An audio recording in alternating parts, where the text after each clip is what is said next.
Hello, everyone. It's Business Storytelling with Mushin-Makedonskiy again. And today we have a special guest, which is really, if you call someone yourself from the future, that's something our guest is today. Because recently I found out about Terminator. Yeah, exactly.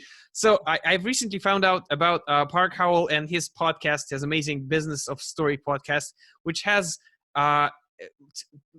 over 200 episodes right now. Yeah, like 248. 248 episodes. So guys, just right now, stop this recording, quit this podcast, go onto Park's podcast and listen to it, because he has the most amazing set of speakers. And not only that, but he's also an expert in building brands and supporting your positioning with a story. He's a deep expert, not only like in terms of PR or some kind of this video scribing and stuff like this. He has a deep understanding of stories. And Parks, thank you so much for joining us today and taking the time to share your knowledge. That's a pleasure. Well, thank you. I love your name. I wish I could pronounce it, so I guess it's okay if I call you Tim. Thank you, Tim, for having me here. I love the fact that I'm in Phoenix, Arizona, and you're in Russia. And yeah, that's amazing. Having this conversation about story and the impact it has on humanity, and just by doing this show, it continues to formulate in my mind this idea that stories are what bring worlds together. Exactly. In a very positive way. So thank you for having me on your show. Thank you so much. That's really an honor and a pleasure. So Park, I know about you and I've listened to your podcasts, and to be honest, I've actually listened to some of them to prepare for an interview, like with Jay Golden, who is coming soon enough to this show. And that was a hell of a podcast. But can you tell our listeners your story? Like, how did you end up as a professional storyteller? Yeah, well, thank you. Well, I grew up in Seattle, Washington, up in the Pacific Northwest, and I was one of 7 kids. My mom and dad, they were all great storytellers, so we just lived this marvelous story. I played the piano when I was a little kid, and I wrote music. I wrote all kinds of songs, and I ended up getting a degree in music composition and theory. And Tim, I always knew that I wanted to do something in a career that combined creativity and commerce. I thought about producing movies or musicals or that kind of thing, being on the business end of music. But I found advertising, or it found me, and I built a career in the advertising world using my music abilities and writing and so forth. And those skills, what I was taught, really made me become a much better storyteller. But I didn't realize that until about 2006. I'd been running my ad agency for over 10 years at that point, and I noticed that things just stopped working like they used to because of technology. You know, technology came in, leveled the playing field. Everybody now became, I would tell people, it was easy when our brands used to own the influence of mass media, but now the masses had become the media and they owned your story. So I just went looking for a way to figure out, how do we make brand communication, brand storytelling work better in this very, very noisy world. And that's when I found storytelling. Our middle child, our son, was going to film school in Hollywood at the time. He's been in Hollywood ever since. And I just studied what he was studying. And that's when I first came across the hero's journey and story, and thought to myself, as a brand strategist, why don't we use this same approach to humanize a brand and tell its narrative? So that's kind of the short story of how I got to where I am today. Wow.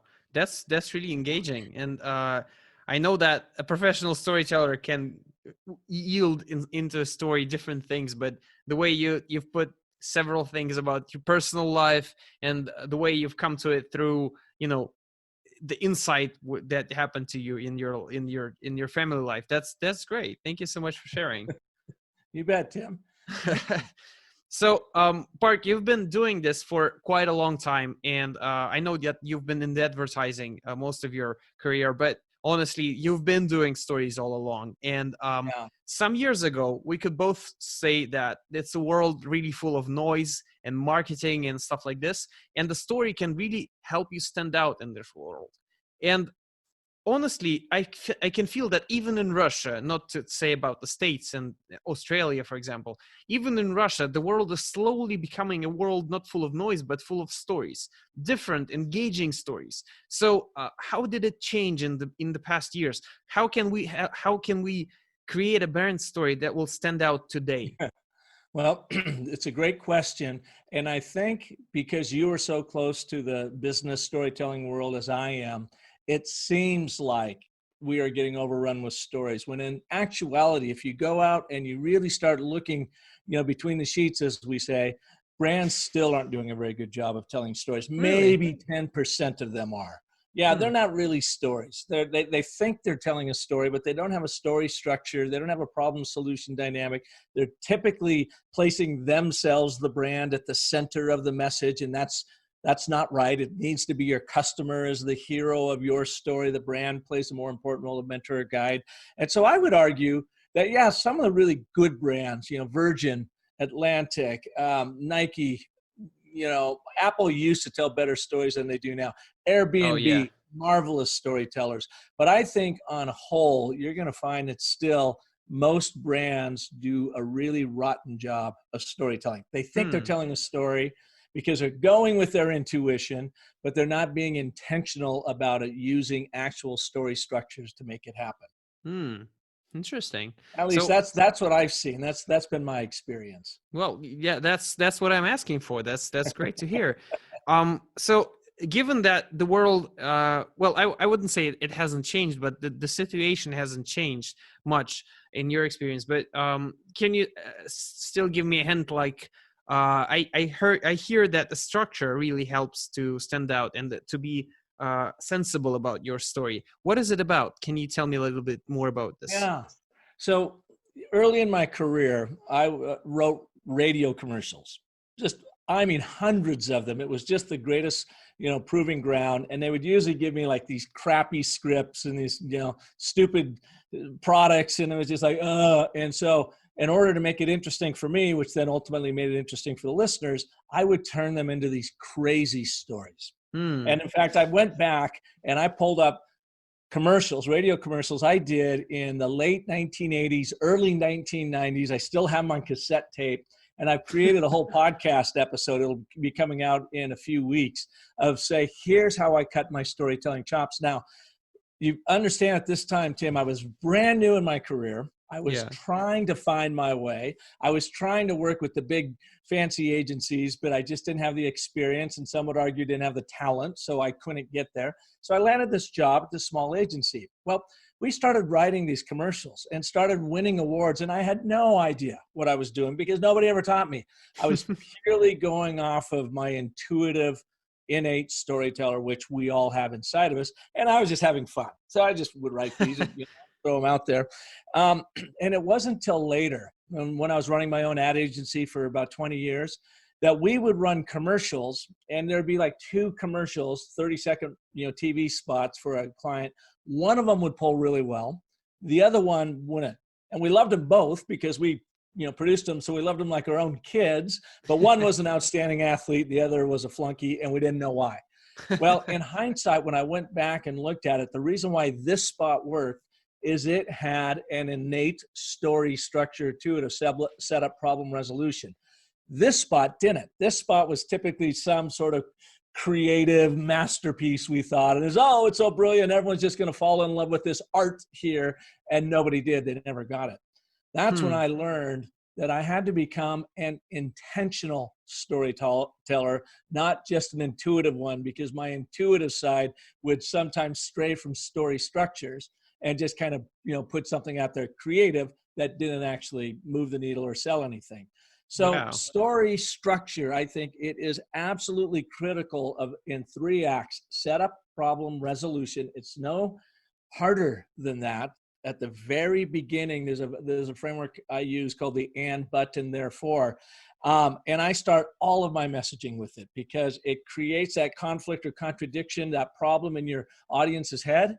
And they're like, okay, Tim, how do I solve that? What do I need to do next to solve for that? Way to, like I say, hack through the noise and hook the hearts of your audiences. And that's why I want people to move from intuitive storytellers to intentional storytellers using these frameworks.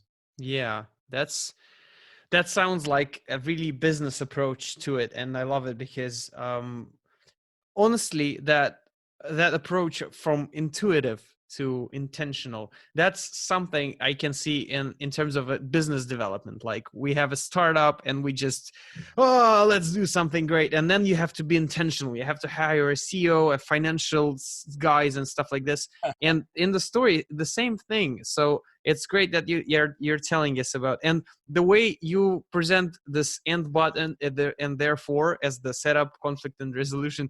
That's so smart, because setup, conflict, and resolution are just like, what does it mean? We don't understand. This is some words, and end but therefore easy to grasp. Yeah.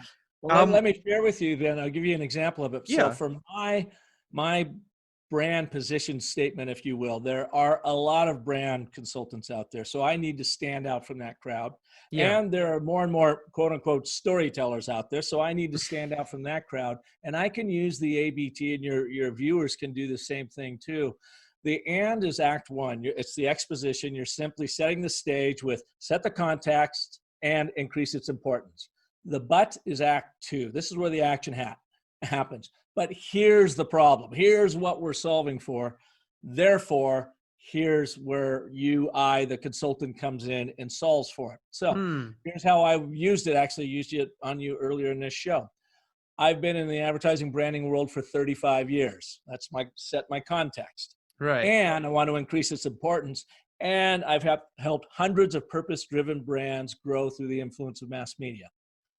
But in 2006, our whole world changed. Technology leveled the playing field, and now the masses are the media, and they own your story. Therefore, I now consult, teach, coach, and speak on the primal power of story to hack through the noise and hook the hearts of your audience. Oh, that's powerful. Set up problem resolution. Now, what I've done there is brought your subconscious, your limbic system, along for the ride. And the viewer, the audience doesn't even know you're doing this, but this limbic system is the same system that our ancestors used to navigate the savannah and survive it way back, a million years ago, 100,000 years ago. Well, it's the exact same system, and it has not appreciably changed that we use today to navigate and survive the internet and this cacophony of communication that's thrown at us. So we got to make it easy for our audiences to digest it. And I find the and button, therefore the ABT, to be the most foundational framework to do that. Wow. That's really powerful. And, thinking about it, I know this setup, conflict resolution, and I know how it works, and I've been teaching this to people, but still hearing it in the right order, no matter if you know it or not, it still works. I can still feel that that's something unique coming out from you. That's great. That's a great example. Here's a really simple version of it, Tim. Most executives communicate and care, but bore. Oh. Therefore, use storytelling to enchant your audiences. Yeah. There's an and button there for setup, problem, resolution in, 15 words.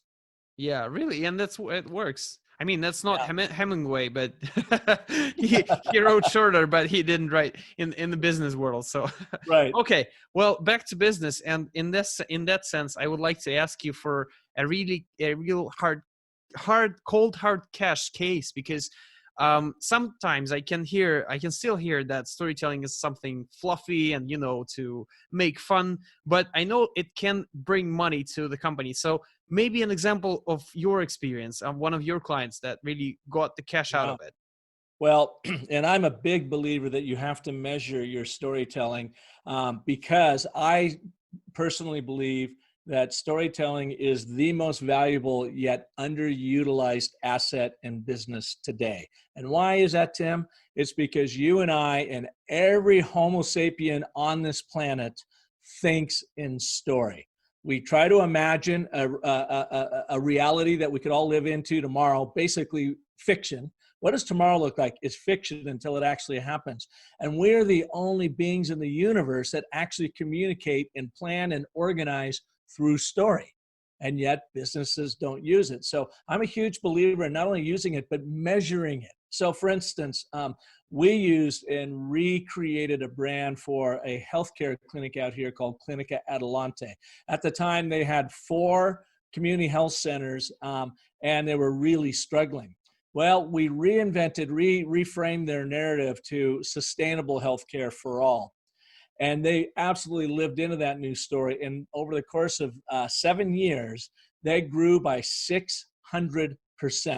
And if you talk to Aveen Satetafoya, their former CEO who managed all this, and I worked with on this, she will say it is precisely because they got their authentic story dialed in, and then they were taught and learned how to tell that to the world. So I've had it for 600%, 400%. I've had company up out of Toronto quadruple its growth in 3 years, precisely because he will tell you they got their brand narrative together and they knew how to tell that story. You can go on down the list. You know, you think about employee retention, recruiting and retention of top talent. Well, at least in America, retention is horrible. Now with COVID, it's a completely different story, you know. But the thing is, why does talent leave an organization? That leaves it primarily because of horrible communication and rapport with their leader, which can all be fixed through story, because story makes you empathize with that person sitting across from you, connect with them, so that I make my story our story by telling it through your story. So it makes me have to have empathy and understand my audience and bring them together. Well, Tim, if you go back and you say you've got a high-tech worker, and this gal is making $150,000 a year as a coder, and she's pissed off and she's going to leave. It's going to cost that company roughly about $40,000 to replace her. Wow. Plus all of the money that's walking out the door, you know, all the training and all of her insights that is now gone. So if you can get her communicating and her leadership communicating really well with her, retain that person over the course of just a meeting or two. Well, there's an ROI of $30,000 to $40,000 right there. They're hidden sunk costs that people don't think about. There was also a survey that came out a couple months ago through LinkedIn, and they said that now soft skills are among the top sought after skills in all high-tech companies. Soft skills of communication, problem solving, thinking that way, just not just the hard skills of coding. Storytelling plays a role in every single one of those soft skills, but no one's taught how to do it. Not taught in college, university, not taught when they get out. They're just throwing brochures and say, you know, run with it. Yeah.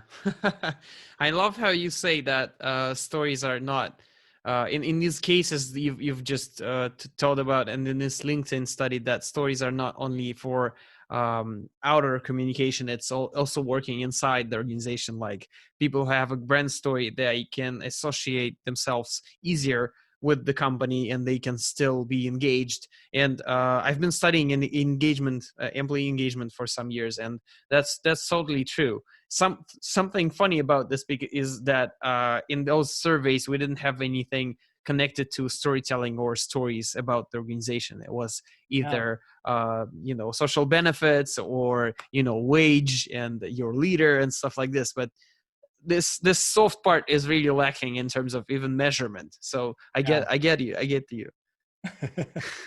Okay, Park, here's a trick question that I wanted to ask as soon as I first saw your story cycle. And honestly, I first saw it not in your work, but in the work of another man who I will not name, because he had like exactly the same but really simplified method. And I was like, well, I saw this somewhere, and I go into the comments on this Facebook ad, which is really annoying. And people, like 15 people, I'm telling you, 15 people who are like, well, this is from Park Howell. Why are you stealing this? Like, this is Parks. This is Parks. I know the guy you're talking about. And I mean, I don't want to pronounce the name, but I mean, people know who it is belonging to. So your story cycle. That was so nice of them to come to my aid in that, because I didn't even know about it. Someone sent it to me and said, "Did you know this guy's ripping you off?" Yeah, and that's amazing how how generous you are in terms of sharing it. But here's the question. So I know that you've been working with this story cycle, and I know it's based off of Hero's Journey by Joseph Campbell. And Campbell's version is really overloaded for business. So can you evaluate for me what's the difference between his Hero's Journey and your story cycle? Well, and so Tim, I am about ready in June to publish my first book on the subject. Here's the Yeah. I hope you like it. Brand Bewitchery: How to Wield the Story Cycle System to Craft Spellbinding Stories for Your Brand. Sign me And up. for those of you that are unfamiliar with the story cycle, here's what Tim is talking about here. It's a 10-step process. Now, how it is different. So I was completely inspired by Campbell when our son Parker was going to film school at Chapman University in Orange, California. And I had only heard a little of Campbell. I was not a student of his whatsoever.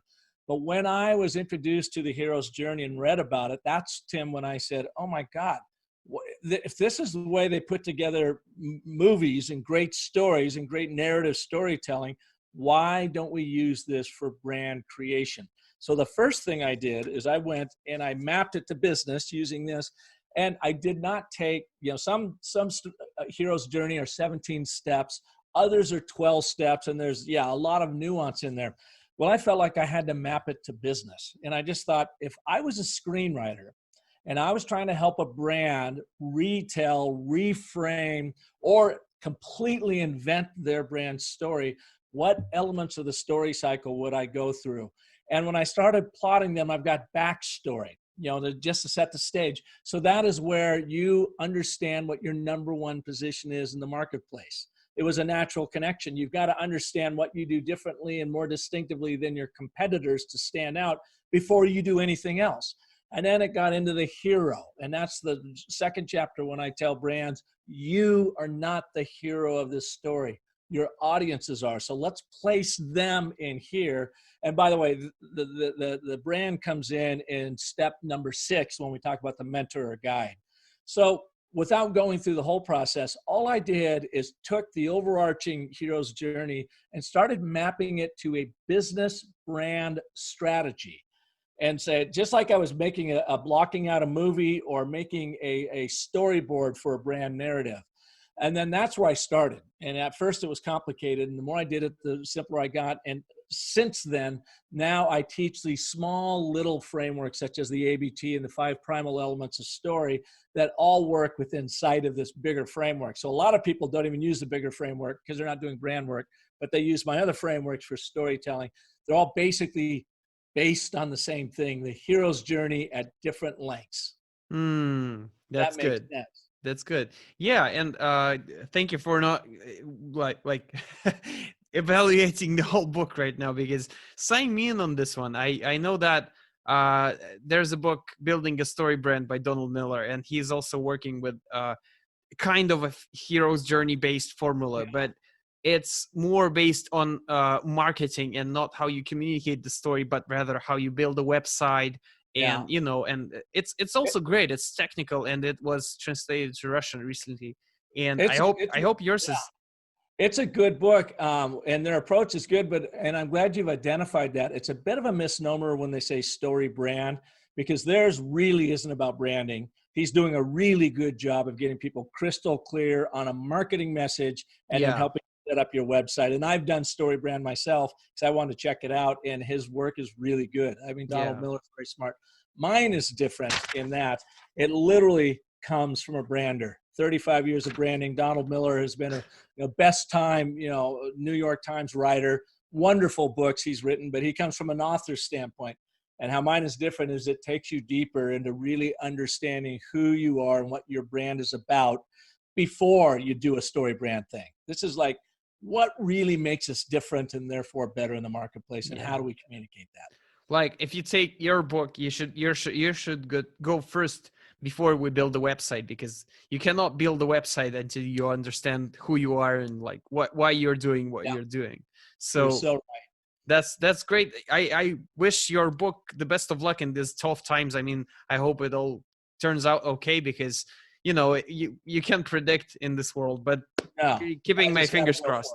for it. Well, it's Yes. been about 7 years in the writing. I actually wrote it way back when, and then I didn't want to publish it back then because I felt like I needed to apply some of the things I talked about in it even more. So I spent the next 4 or 5 years really applying it, and then I completely rewrote the whole thing. Wow. And now I'm really, really, really happy with it, and it'll take readers through the 10 steps of the story cycle system and teach them these little storytelling techniques in the process. Wow. Wow. I mean, that's a dedication when you have a knowledge, but you keep it up to yourself because you have to test it. That's respect, man, right there. Great. Okay, Park. Next question. And here's this thing. We have several companies in Russia, and it's quite a big number that were founded in the 90s because we had a time where we had the privatization of national wealth, and it was a tough time for Russia because the USSR was falling apart and Russia was being born. And in this age, a lot of companies came by to solely earn money. And from these companies came more companies which served those bigger companies, which also were created to bring more money. And the whole theory of generations tells us that this generation that was living their youth in this period were very focused on money and giving the best to their kids, like to make them in a better state than they were in their youth. So this in terms of business, there's a huge problem with that. A lot of companies are working for money, and people around these companies know that they're working for money. And how can we build a purposeful and really engaging brand for the outer and the inner world of the corporation using maybe your technology or any else, but knowing that it's actually made for money? Is there a way? No, I hate to say that. Okay. I mean, because what you're talking about is if I'm a CEO or a founder of a company and my head is just simply around making as much money as I can, putting it to the bottom line, paying back my investors, making all of my people rich, there's nothing I can do about that. So that's a mindset. Now, if you have that same founder and they wake up one day and they say, you know what? I've been reading a lot about purpose-driven brands, and I am of the impression that I might be able to build this business by as much as 4 times, 6 times, 10x, if I stop focusing so much on the money and start really focusing on the human impact that I can make in the world. When they do that, they become a more purpose-driven brand. They'll have to invest to do that up front. Their margins may go down just a little bit as they're doing it, but what they're doing is building credibility and legitimacy with their customers down the road. Now, I don't know about Russia. I don't know what the consumer sentiment is there, but I can tell you here in America, especially as the millennials get older and have more buying power, Gen Z's big time in this, is they're demanding that brands stand for more than making money. And you can even see brands floundering around right now in the COVID world. They don't know how to message to people. Am I trying to sell you a Mercedes? No. Am I trying? It's like, take a deep breath, stop selling and start helping. But that all starts at the top. So my book and my process is really designed for purpose-driven brands that maybe don't even realize that they're already operating under this really brilliant purpose. And this helps elevate it and bring it to life. While other brands are like, no, this is our purpose and we're doing a lousy job talking about it. This book, this process is for them. If I've got someone that is like, no, dude, I'm just in it for the money. Tim, I have 2 criteria. I call it rigid and frigid. You know what those terms mean? Yeah. So let's start with frigid. If I get a call to help somebody with the brand and the guy or the gal who's calling is a jerk, they think they know it all, they're sort of off-putting, but we just need to get our brand story together. Come on, do this stuff. I call them frigid. And it's like, no, I'm not, no, thank you. I won't work with you. Okay. The opposite of that is someone like, I've seen your work. I know we could be doing better here. I believe in story. I'm just not really sure how to enact it here. Those are the ones that I want to work with. It's number one. Now the rigid. Number two are the people that are like, what is this? This is like no branding I've ever been through before. Let me get out my sheets. Let me get out my, PowerPoints and my data and all this stuff.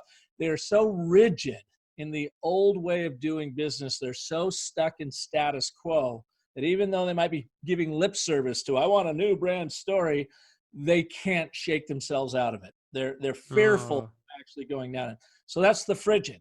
So that's all I look for. The rigid and the frigid. If I find one of those two elements in a prospect, then I say, this isn't for you. You have to be open to it. You have to open your heart to it. And when I find those people, then I know they're already operating by purpose. They sometimes don't even realize that they're doing it. They haven't done a good enough job of articulating it to themselves. That's what I help them do. Wow. That makes sense? Yeah. And, in a way, I've recently heard about, in Simon Sinek's talk, one of them, that you have to be humble and brave enough to quit some clients to know who your clients are. And that was the concept also in the Good to Great book, like focusing on those who are ready for your company, not working with everyone. That's really a great approach. And I can see it's working, man. That's great. Yeah, thanks. All right. So, well, folks, no chance. If your boss is just about money, no chance for you. All right. Just kidding. Get over it and maybe change the boss. Or maybe wherever. they could change the boss. Yeah, exactly. All right, Park. This is just a great conversation, and I hate to say that we're reaching the end of it, but I still have two of my favorite questions, and I haven't told you about them previously. So here it comes. By the way, I ask all storytellers those two questions just to get my hand around it. So the first one. What would be your advice for people who want to develop their storytelling skills and they are only at the beginning of their journey? What would you advise them to do? Well, start reading, studying, listening to The Business of Story. But practice, find these stories and go out and practice them and tell them over and over and over again. I can tell you too, you set me up for this, so I'll just throw it out there, Tim. I've got a new online course that I launched at Social Media Marketing World before this whole COVID craziness started. And people can go there and start learning how to tell these stories. It's a course that actually delivers two things. Number one, it takes you through the story cycle system, 10 steps, so that you can use it to apply it to your own brand story. And in each chapter, it teaches you a storytelling dynamic or a narrative framework. So not only are you clarifying your brand story, it's teaching you and giving you the frameworks so you know how to share it in the world. And people can visit that at businessofstory.thinkific.com. Or they go to businessofstory.com and you can find it there too. But and they can check it out for free. The very first chapter that walks you through the whole story cycle system helps you define your number one position in the marketplace, your backstory, and teaches you the and button. Therefore, is absolutely free. No credit card needed. They can take it, and then if they want, from there, then it's not much money to go ahead and do the rest of the program. And again, this is the system that has grown companies, quadrupled their size by 400%, Avinta Foya by 600%. It's helped professionals land their perfect job by getting their own professional story dialed in. So I'm really proud to bring that. Great. Wow. And bringing the first of the chapters, in an absolutely free manner. And that's a lot of content, if I'm hearing you right. So yeah, learning is a great place to start. Okay. Second, and my most favorite question. I would like you to finish a phrase, and the phrase goes like this. It takes one thing to get from a good story to a great story. And that one thing is a moment. And what I mean by that is so often people don't share moments. They just share this expanse of time. They share something that happened and this and this and this happened. I want people, when they're trying to make their business point, is to think about a singular moment. I call them a success scene.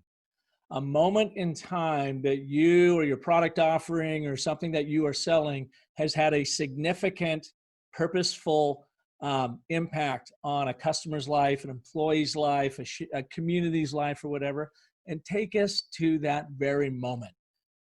Tell that story. Don't think of big, long stories. Think about scenes, think about moments, and simply boil your stories down to that. You can tell that story in under a minute and have tremendous impact. Wow. I can totally agree with that, because I also see some people lacking at in telling a story as, a set of events, and Yeah. not even events sometimes, maybe sometimes facts. So guys, this is a great advice. This is a great advice. Take into the moment and you'll succeed. Park, Absolutely. thank you so much. This was amazing. I know that we the people can find you at the Business of Story, and I will put the link in the description. Maybe there's anything else you would like to share, like where people can find anything. Yeah. Really, everything is right there at businessofstory.com. And that could even link you over to the Thinkific website. I also, on the website, have these fun little field guides. And in it, it teaches 3 story structures from the ABT, the 5 primal elements of story, and then takes you into the story cycle system. So I usually give these out when I'm speaking and webinars and whatever. People can order these online too at businessofstory.com. Perfect. And it's just a fun little book. You can write in it. It'll help you start becoming that intentional storyteller that I really encourage everyone to do. Perfect. Park, thank you so much. That was a real pleasure. Guys, I hope you also caught a lot of insights from this talk, because from the ABT to the more specific and 10-step approach, this was really an insightful talk. Park, thank you so much. And please stay safe in those tough times and have great stories for you to come. You do the same. And I would like to share with your viewers that as you become a better storyteller and learn about all of these, I want them to remember one thing, and that is the most potent story you will ever tell is the story you tell yourself. So make sure it's a great one. Thanks for having me, Tim. That's great. Thank you so much.